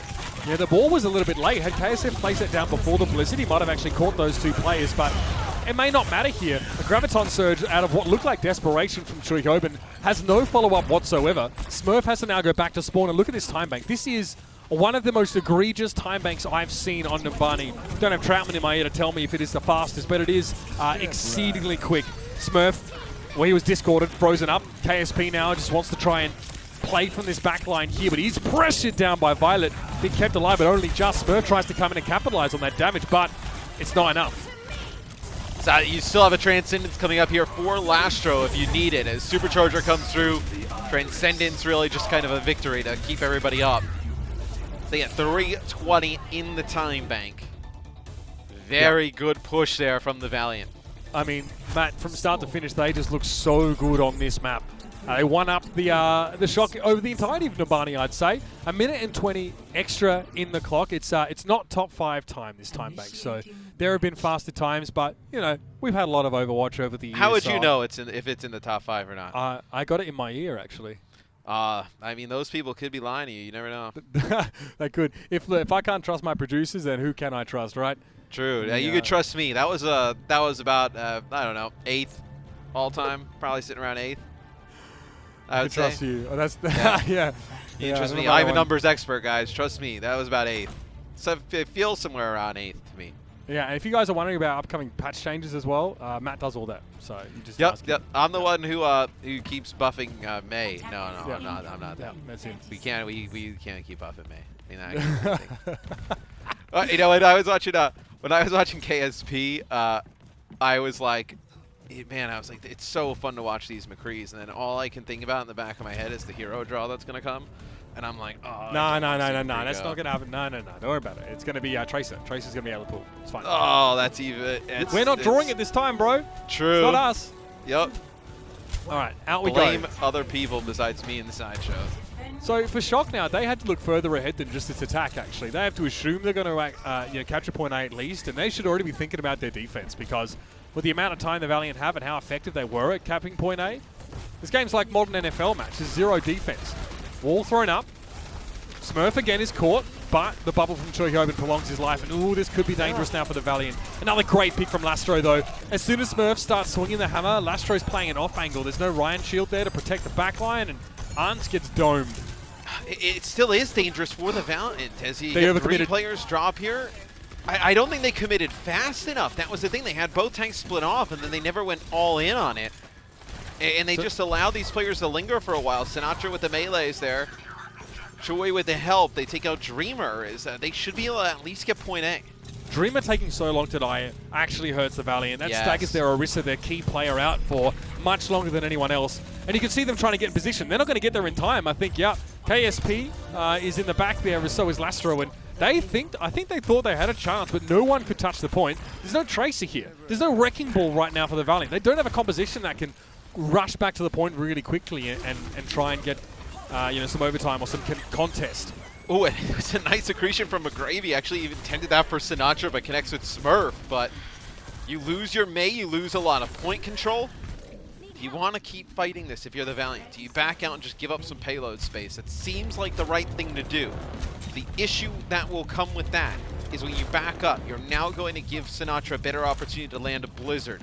You also have a Nano Boost. You're going to have Deadeye, a lot of ultimates here for the Shock. And if you're the Valiant and you invest heavy into this and you lose it, you may be looking at a defense where the Shock run it all the way back. Great May wall there. That's going to shut down some of the Amp. Matrix and Arns again on the flank. Gets one kill, but Matt, that's the important one. Supercharger is still active, and Arns was trying to find it, but the Ice Block May was actually breaking the line of sight for it. Smurf gets rid of the Immortality Field, and no, Arns combining nicely with the Graviton Surge. Choco been able to find one there, and I think this is what the Shock needed, Matt. With the time bank they're facing down, they need to at least get checkpoint B on the second run through to start to feel like they've got a real shot at taking the map.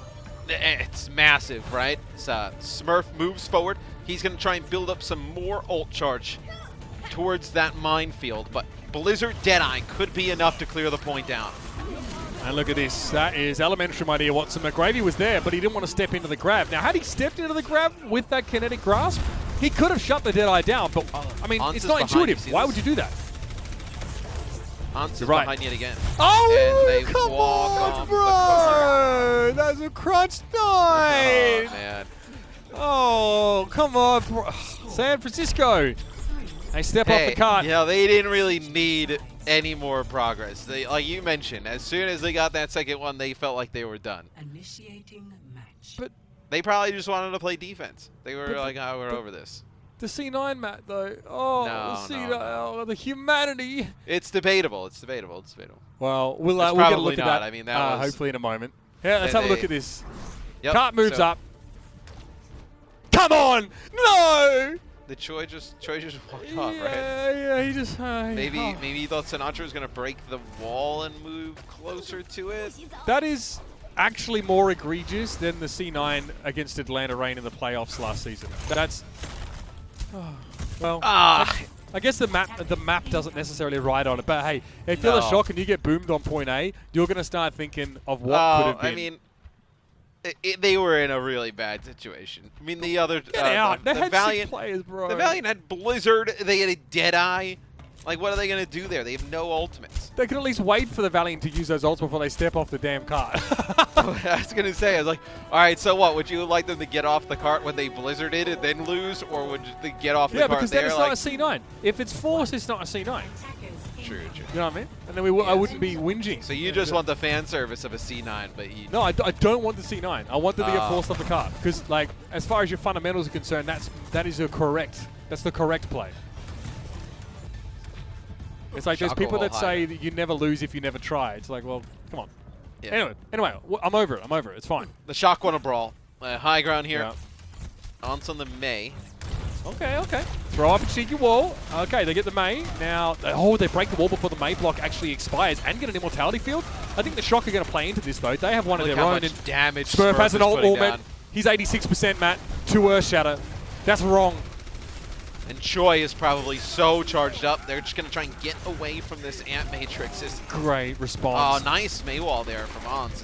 Smurf gets really low. Yeah, can he survive this Bionic Grenade? No, he can't get away.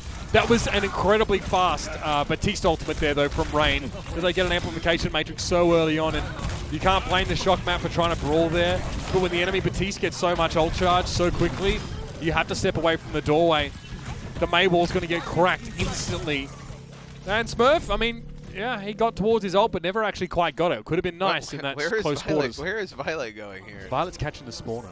He's actually going to go up to Lastro. Lastro, no idea, can he win this one? Bionic Grenade. Oh, they got each other! The trade is, though, the trade is... me? I mean, the trade is going to work out in favor of the Valiant.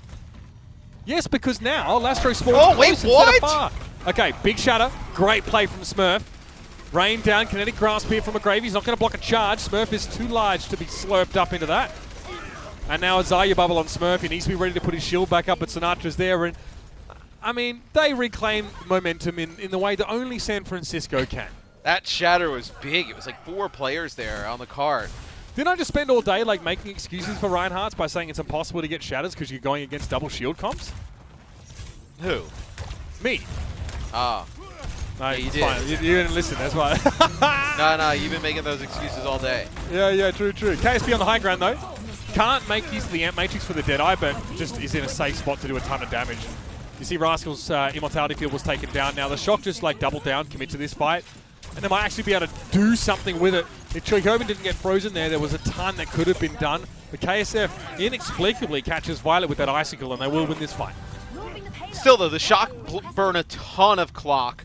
You come back with another shatter. You'll come back with a Blizzard here. You can hold this if you're San Francisco. As 30 seconds on the clock here. As the payload moves around the streets, it's almost likely end up in a final fight scenario. Biggest impact could be this Supercharger plus the Deadeye from KSP up on the high ground. Comfortable spot for it. No Diva on the Shock. Everyone knocked up. No way of shielding Choikobin there. As soon as his personal bubble went down, KSP pulled the trigger and gets Violet. He was honestly just fishing in the dark there, but he found something, and that is big. Now remember, the Valiant do not get a time extension for getting the second checkpoint. So if you're the Shock, you actually quite happily just let him have this. You let him push to B, and you set up for one last fight. We're in overtime. As soon as the Valiant get off the card, it's over. There's a Blizzard here, Matt. Again, that's what forced the Shock off the point. Will it work on the Valiant? Yeah, I mean, if the Blizzard's good, you think they're able to get the follow-up, right? Rain is going to have to play far away with this Immortality Field. There's the Supercharger that comes out. What is he doing?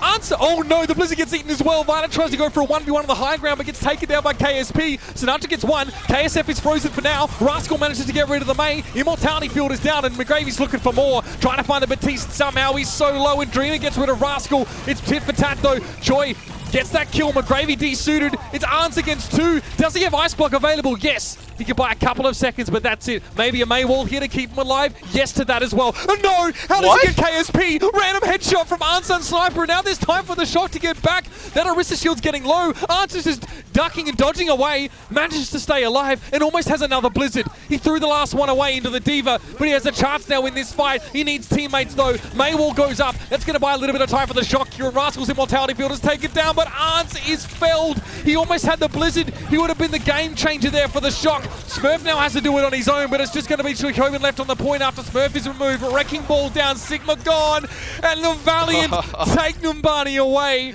What a ridiculous turn of events in those last couple of fights, man.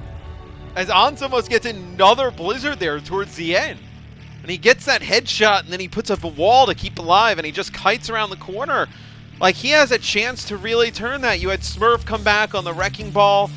It's just not enough at the end, and Valiant send it to a spot where they are on game point. Mate, I was reeling after that fight. That was ridiculous. The fact that Arns can find that kill on the Tracer there, stay alive long enough to potentially get another Blizzard, and then just as he was about to find it, fall down, it's brutal. But you know what, Matt? They wouldn't have been in that position if McGravy hadn't saved the day and eaten that first Blizzard.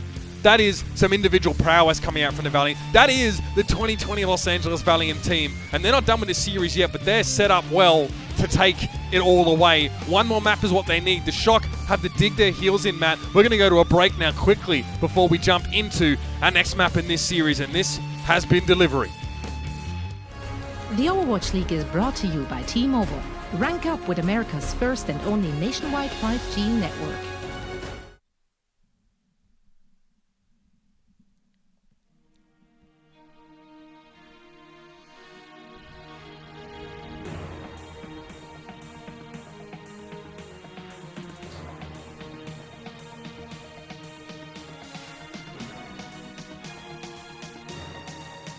Yeah.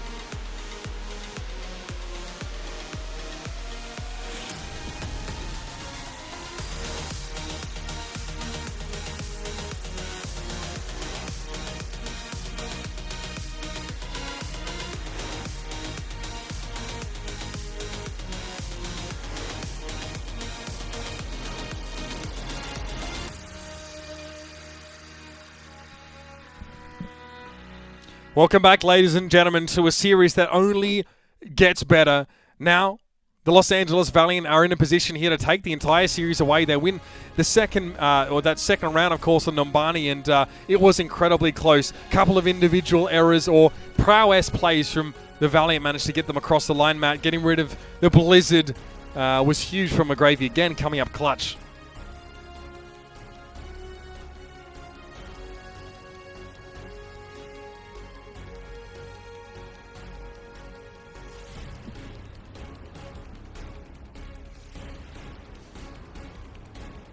All right, so it does look like we're struggling to hear Matt in a little moment. He'll be back in just a moment. So what can I say about this roster? We are going to have some substitutions and some role changes at that.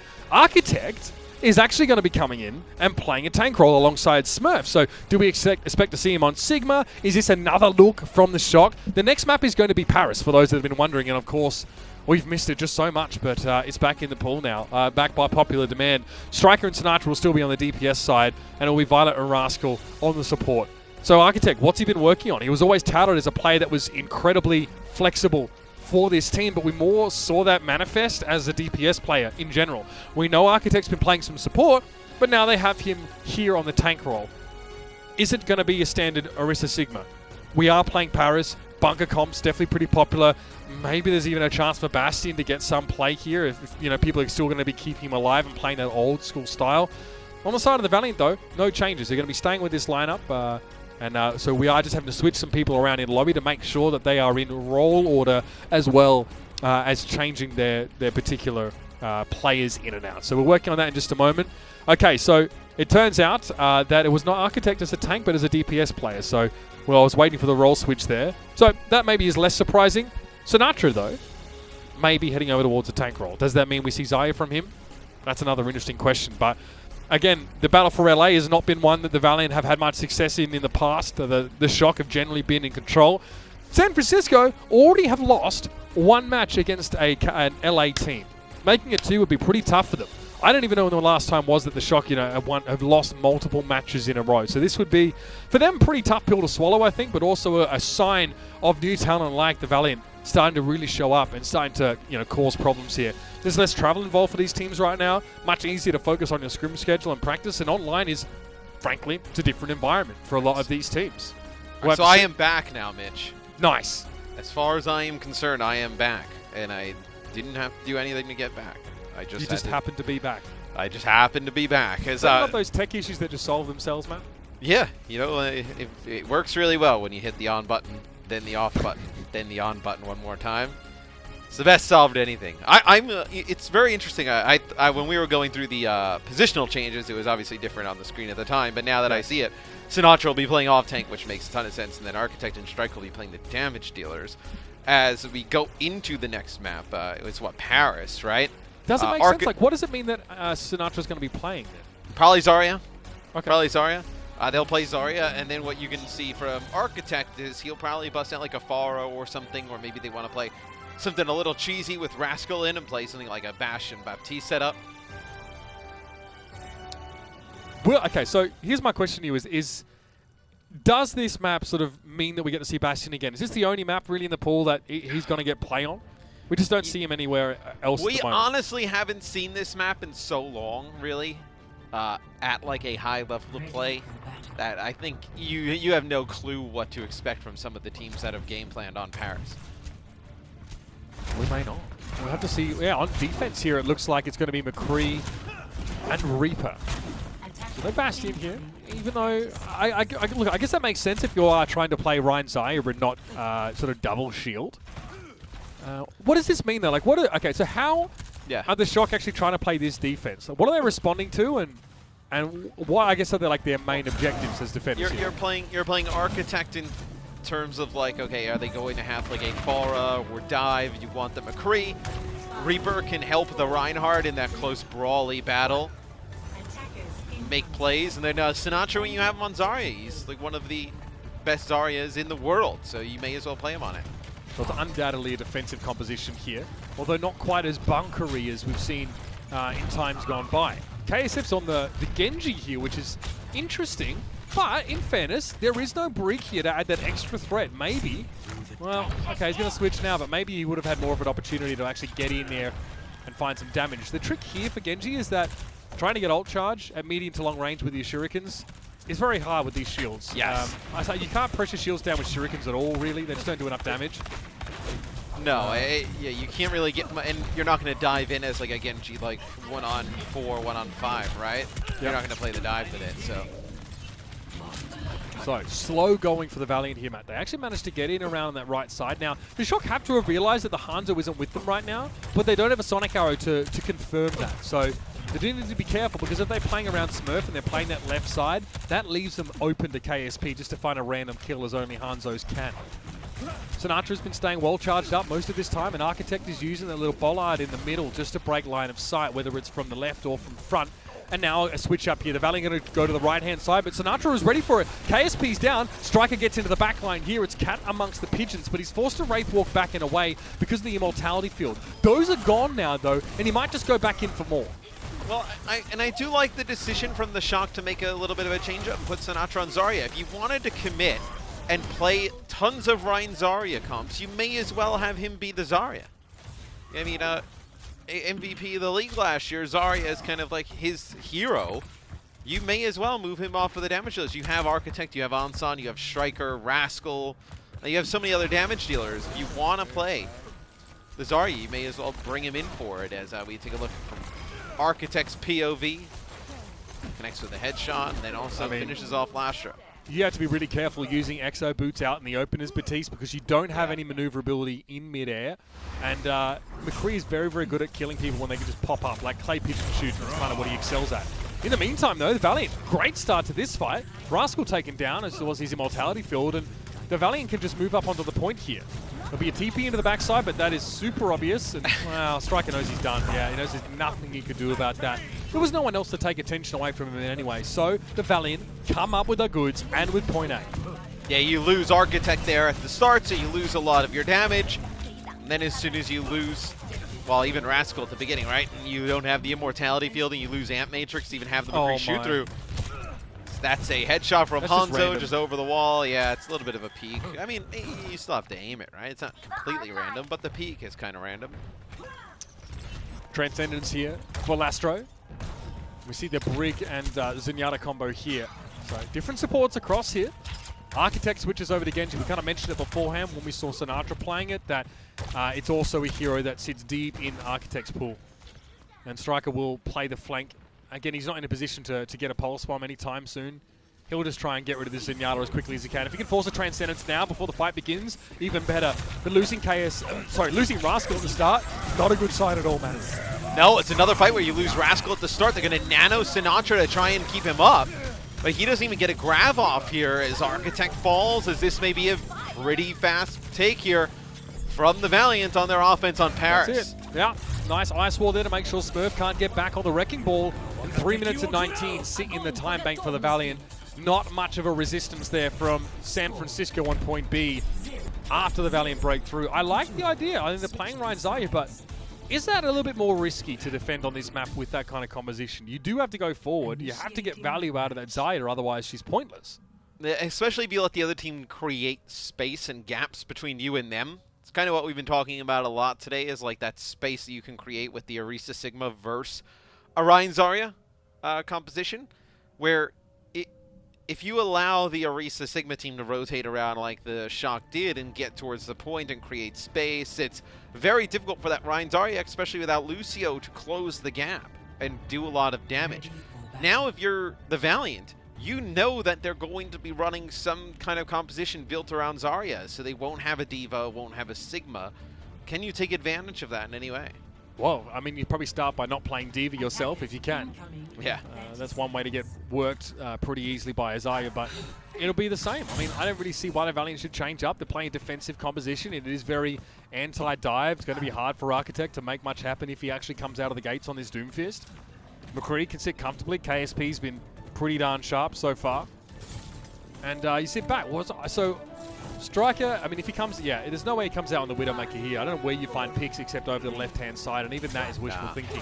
It's Reaper. And it's going to be all a pile-in. Smurf, Architect, and Striker are going to try and get to grips with the Valiant on the point. And the Valiant have been good when they've gone up against this. Albeit a little bit of a different look with Sinatra and Zarya, and now Architect playing Doomfist. Oh but my gosh. Smurf just got owned, whip shot back. He couldn't even get a pile driver hit, and he took about 400 health of damage in midair. He'll have to try that again. See if he's able to get anything going this time. Swing in. Whip shot. I think that hit him again, and he got knocked away once more. Well, fool me once, shame on you. Fool me twice, shame on me. It looks like that was walked straight into by Smurf, and Rascal and Architect here get ripped to shreds. The Shock cannot afford to waste time here. The whole series hangs in the balance. They need this map. And there's so much for like the Valiant to be able to deal with this dive. Halt, Accretion, Discords of players coming in, May freeze, May wall, the shield bash, the whip shot, the flashbang. So much CC and stun on the Valiant. Literally every player on the team almost had some form of it. Yeah, Architect just got all of it, by the way, aimed at him. Yeah. Smurf was able to roll through, but couldn't knock anyone off of the edge. He was sat behind in a flanking position for a while to try and set that up, but doesn't come up with too much. Rascal's able to find Rain in the brawl, but the high ground's still very much controlled by the Valiant, and even if there's a tick of progress on the point for the Shock, San Francisco really don't have the numbers here to make anything real happen. Another tick? Smurf's going to try and get a second tick, and he does. Yeah, really nice. He rolls forward, makes sure KSP can't touch, even though he knows he's going to go down. They get a second tick, 72% on the clock, but they need to get that last tick. They need to capture. I wonder if 2 ticks here, though, means that the Valiant have to play on the point. They can't afford to let a Wrecking Ball sit behind him for any longer. Yes, let's see. It looks like they're setting up a little bit further back, but that may just be because they're waiting for one player to come off the respawn as KSP gets caught out alone. Well, and this was all necessitated, I think, by the 2 ticks on the point. I mean, the Valiant have to play back now, and it's a less defensible position than the platform in the middle is. KSF is still alive on the point, though, and that Flux is going to get rid of Violet real quick. Striker's able to find Dreamer, but that accretion from long range would have killed Sinatra if KSF didn't. Rain can sit on the point now, deal with the Wrecking Ball. Minefield shouldn't be too much of an issue. They're placed down quite tight because the Wrecking Ball was on the ground and not in the air. So if the Valiant are careful, they should be able to hold on here. Reinforcements will be on the way. Rain is getting those Inspire procs right now. Dealing with the Tracer quite happily. Repair pack for KSF, but he gets overwhelmed. Architect wants to finish his fight now, and a nice Meteor Strike takes most of McGravy's health away before he goes down. Yeah, just a few more stragglers coming out on the point here for the Valiant, but this will be the end of their point A hold. They hold and shot 4 minutes in the time bank. It's a better defensive hold for the Valiant than it was for the Shock. Now we see the famous Sinatra Reinhardt, right? Didn't he play some of this during World Cup? Yeah, I think he did. I don't know if he was memeing or not, though, but yeah, it's happening. Sinatra on the Rhine. But this is what happens. If you get signed up as tank, you have to be ready to play those roles. I mean, he's a serial solo queuer, so he better be ready for this. Again, another Wrecking Ball getting completely stunned into oblivion. KSP now trying to push up. Deadeye doesn't work. Striker's able to find him here in the Valiant now. Trying to get back and help Lastro out. Striker's all over him, though, and that's another kill for the Tracer. Frontline is still looking healthy enough for the Valiant. These 2 teams have essentially swapped places. Rain just trying to prolong his life with that whip shot, but eventually he's run over as well. Oh, Sinatra with 1 and then lands a shatter there onto McGravy. Takes him out, and they actually dealt with Rain while he was using his rally there as KSP rolls onto the point. The Shock starting to make some progress now. All right, here's Paris for you, ladies and gentlemen. About 3 minutes left in the clock, and the Shock are in position to finish this attacking round now. Striker with a pulse bomb here. I mean, I don't see why you don't just stick at the Dreamer. It's an easier hit. If you can work him low enough, you can find an easy kill. No, takes a Brig instead, but still, the bomb sticks. Ah, the annoying Wrecking Ball stall. Yes, Dreamer keeping this one alive a little longer with the Deadeye in the back from KSP. Doesn't shut down the ball, but this will. McGravy's able to bring him down with the Gravitic Flux, and, well, eventually eyes are going to turn towards Smurf. And there it is. The Valiant actually strike back in. The San Francisco Shock somehow just gets stopped there. All the ultimates come up at the right time. It's the story of Paris, right? It's so hard sometimes to take this. Like, these fights go... How many times have we casted this where you have a fight, like, start with, like, 2 minutes to go, and then it ends... the one team doesn't get it, and that was the final fight of the game. Like, the fights can go for so long on this map. Yeah. Quick double on from the KSP point. was a huge part of that, to be fair. Yeah. Rain sleeping. No one hit him somehow. Future Roomba just getting knocked out of the way, and it's a trade, but Architect's down. With Violet missing, this is basically over for the Shock unless they find a quick one, and they won't. Sinatra's down too. I mean, you don't want to be here in San Francisco. Smurf playing for almost your life in this backhands. series. Almost gets Smurf, look two. how close he is to backhanding there. I mean, so they don't actually get the kill on terrain, like you mentioned. Like, it didn't seem like anything went down. That's because it's a perfectly timed bubble from McGravy. McGravy puts a bubble on terrain on the ground as soon as they start to come in on him. So this is interesting. Now you're going to play Smurf on Orisa. Sinatra will play the Reinhardt, so they'll play double shield instead of playing with a Sigma. Sinatra will continue to play the Reinhardt. Off to the right side is where the Shock are going. They're running out of options and they're running out of opportunities to attack this point. This might be their best window. Not a lot of ultimates ready on the Valley. In fact, none. Architect needs to find something here, and Dreamer's very low. Got hit with a Vitic grenade, and yeah, it was a matter of course there. He was always going to drop. Can Lastro get out of this? If he can escape this, it'll be ridiculous. Architect denies him any opportunity to sleep dart, Vitic grenade, anything like that. And it looks like now the Shock, they mean business. Moving on to the point. KSP getting blown up pretty much instantly. KSF manages to find one, but that shatter from Dreamer does not connect, and there's a minute left in the bank here for the Shock. They have to double down, and they have to speed up this next attack. But think about this, though. Like, they were so close to taking the point before, and that was like with 2 minutes and 40-something seconds. It's like a minute and 40 extra on the clock. Yeah. That just because of those few kills, I believe it was KSP comes up with, ends up turning the tide in that fight. I mean, that's a massive difference in time. I mean, that is something that's definitely going to come back to hurt the Shock here. Maybe it had something to do with that fight. Well, I mean, yeah, had they won that sort of second to last fight when they still had about 2 minutes inside the time bank, we'd be in a different position, but Ready for battle. maybe they need to play differently now on the attacking side. They are definitely number-wise, numerically, that's a better way of putting it, behind. So here's Sinatra. Goes the Shadow and McGravy. Yeah.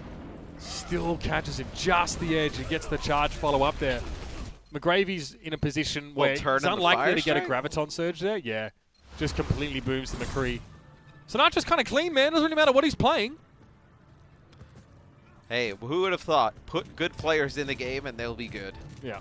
We spend so much time like subbing people out and, you know, making sort of roster decisions based on like individual sort of preferences or like one tricks, and then Sinatra walks in and is like, I can play everything. There are a few players like that in the league though. Like Blase, Dante is another player I feel like is the guy that can just do a lot of that stuff in, and we've not seen him on this particular role. But I bet you Prophet could play some Reinhardt. Why not? Yep, absolutely. Gesture can obviously play Widowmaker. He's a beast. Oh, there goes Striker. Super can't play Wrecking Ball though. That is well known, I think. That's my man's birthday. Don't go hard on Super. Oh, happy birthday! I think it was yesterday, or a few days ago. Smurf down. Not a good push here, Matt. Striker did well. Not much. Now he's switching to Tracer. That means desperation. That means we need the touch to get overtime. Smurf will go to the Wrecking Ball here to try and get a touch. As nobody really close to ultimates for the San Francisco Shock. I mean, you just have this nano boost, and who does it even go on to? So you see, KSP knows Smurf's on the point. He just can't really do anything about it right now. They're going to get rid of the rest of the Shock and guarantee themselves a hold. Yeah, they're going to give a tick, but they're probably just focusing on the rest of them. Okay, no. Rain moves to the point. They get rid of the Wrecking Ball. And so they actually effectively split their attention in two directions.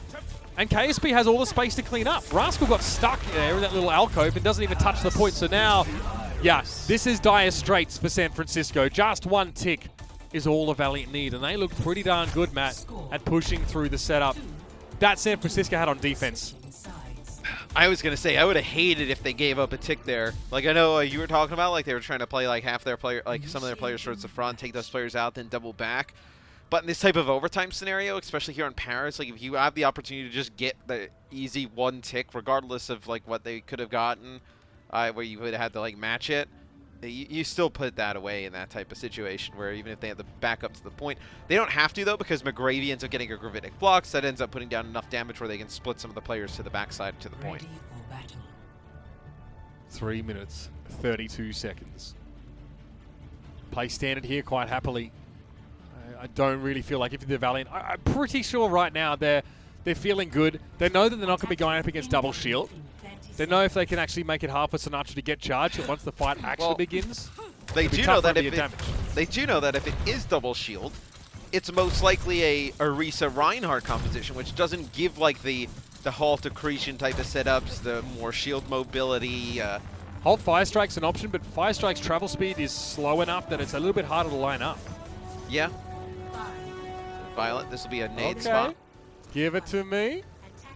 Now look at the scoreboard. You'll see if anyone gets it. Oh, no. Oh, wow. Observers dominating. Love to see it.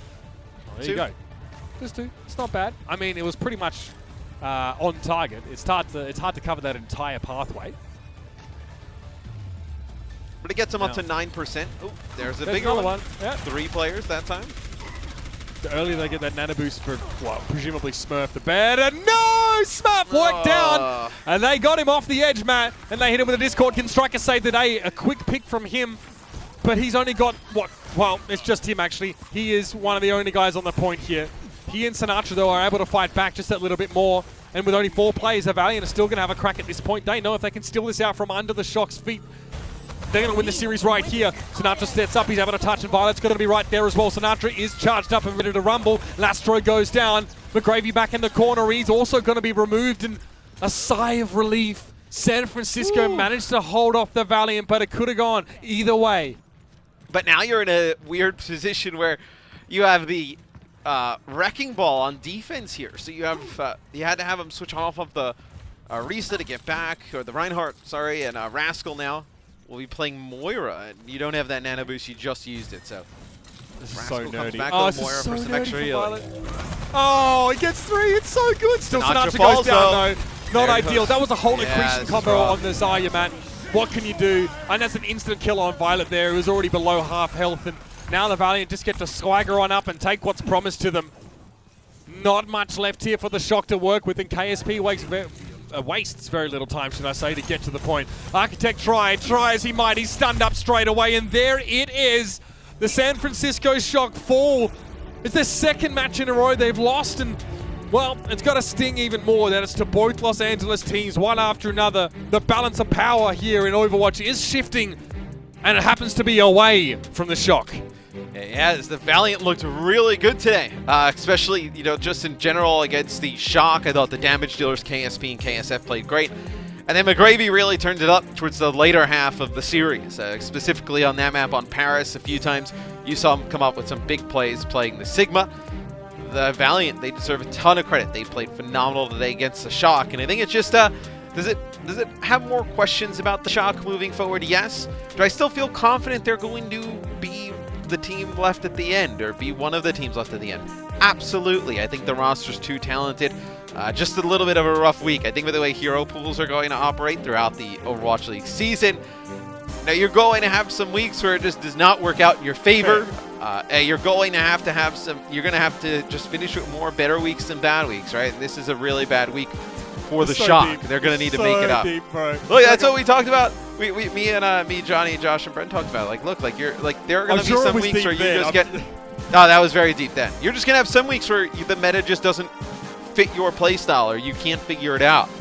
You just need to not have that many of those weeks. I think this is a little bit alarming in terms of that for the Shock, but I think because of the talent they have, the coaching as well, they'll figure it out. Matt, our player of the match here from the Los Angeles Valiant, it has to go to KSP. It all began with him just showing some incredible results, not only on the Tracer when it had to be, but it was the McCree he looked very, very good at. Arns came in, managed to duel with him on Numbani a little bit, and that was a close map. But when he wasn't there didn't seem to be a lot to answer. I knew Striker was trying to handle him, but you looked at a Valiant team that didn't change up their roster. It was, you know, KSP and KSF all the way through, and it worked an absolute treat. Super impressed with his young talent. Yes. This is what the Valiant took a chance on, arguably, bringing into the roster, and it's paying off now. We talk about hero pools changing week to week, but we know how deep this guy's hero pool is. I mean, if it can't be McCree, it can be something else. It can be Widowmaker, it can be Doomfist. All those options are available. I mean, the Valiant looking great. I think, I'm pretty sure this is definitely going to positively affect Custer's prediction rankings on Watchpoint. Oh, that's true. I'm not sure he took the Valiant. I think, though, he said that he was trying to sell his Valiant stocks today. Why? Which is going to work against him, as Custer can't seem to get it right with the Valiant. But bro, he's such a fence-sitting private school kid, man. Like, I mean, come on, where's that grit, bro? Stick to your guns, buddy. You got to ride it to the end, Custer. But speaking of which, of course, the Valiant now looking forward, start to realize, wait a minute, we've had some really tough series at the start of this season. We are actually in a position now where we can be a dominant force here. This Pacific Division now, if you look at it, we've got the Gladiators, right? Toe-to-toe with Seoul. They definitely gave us a good showing, even if it was tough for them. Yeah. The Shock, the Valiant, the Seoul Dynasty themselves. Let's think about our other teams over in the Asian region playing in that Pacific Division. There's so much still going on there. The Atlantic teams are also starting to demonstrate some skill. What happens when we see the Vancouver Titans come back to play? When they're actually able to play again from South Korea? Like, you know, they're going to be playing probably in you know, games with a lot of the teams in Korea and China right now as well. When will we get to see them play up against these teams? We just have some sick storylines now coming out of this week and into another week of hero pools and also some fresh matches to get around. Well, I like how the regions have now separated, and like you're going to see like little different metas develop in each one over the course of the weeks, depending on the hero pools. But then it'll create these interesting scenarios that'll play out later in the season where we haven't seen the Shock or the Valiant or the Gladiators play Shanghai Dragons, let's say, for argument's sake, in a very long time, and Shanghai may be the most dominant team over in that region. It's like, well, what happens when those two teams play? What is the meta between these two teams? Like, what do they come up with in the week that they use against each other? It'll be super interesting later in the year. I feel like a toddler just getting trucks and banging them together to see what happens, right? And just like, what happens when this team and this team? Now, Kith, like, what happens when you guys play? And we got a ton of exciting matchups to come up. Also, of course, our Week 9 Hero Pool draw is coming up very, very shortly. Guys, just personally from myself, I really want to thank you for bearing with us today. A lot of positive feedback. Yeah. Thank you, of course, for your concern in getting the audio issues sorted out. I hope you enjoyed Uber's Left Ear ASMR and Count along with Mitch. That was a lot of fun. Thank you for bearing with us. I promise you this will only get better and better. It's a pleasure to be here with you, still doing what we love, which is talking about Overwatch and allowing you guys to see this action. So we'll see you next week. We're going to head to some Watch Point action now to break down today's matches.